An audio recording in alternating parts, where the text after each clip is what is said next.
Stuart, out of the Carabao Cup, where did that go wrong for us tonight, do you think? Well, obviously losing 2 goals in 6 minutes wasn't the start we were after.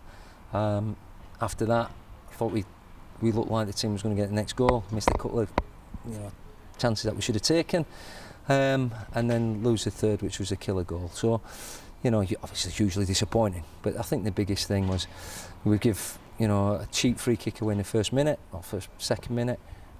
Obviously Tyler's sliced in. I think if you try to do that again, I don't think he'd be able to do it. So it was a poor start. They hit us on the counter attack with the second one, which we sort of talked about. They've got pace on the break, but I think the third one is a game over one, and that's the hardest one to take because we give a cheap free kick away again. I think we had 7 players today. That's probably the biggest side I've ever picked as a manager, above 6 foot. And I said to the boys yesterday and today, I'll be disappointed if we don't score with a set play, as long as the set plays are good, and they were tonight, and we didn't manage to score one.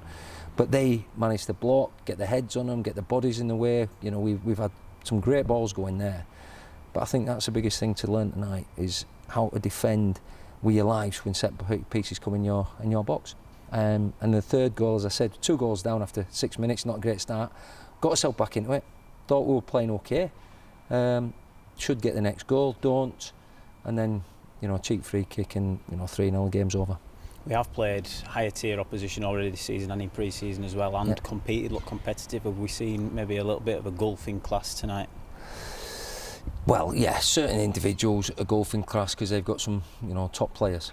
But regardless of formation, players, tactics, individuals, defend your goal when the ball's in the wide areas. Don't give cheap free kicks away to start with, but when you do, make sure if you're a big guy, you get your head on it.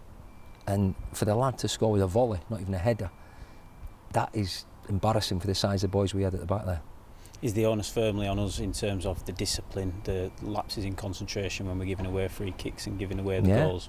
Yeah, I don't know what the percentage is, but it's a very big one, certainly in our level, of goals scored from corners and free kicks. And as much as we've lost 5-0 and we've give silly goals away, I'm more probably disappointed that we haven't scored one of ours, because we put some quality balls in the box and they have actually shown us how to defend the goal. They've had blocks on the goal line, they've thrown themselves in the way of crosses that have come in, and they've just showed the desire to keep the ball out of the goal, and we've got to learn from that. And a long trip to Forest Green as well at the weekend. What needs to happen before then, do you think? We need to galvanise each other. We need to get his heads up and really go at and put in a competitive performance down there. Obviously it'll be doom and gloom, get that, but there's 45 league games to go, so we'll be ready for Saturday.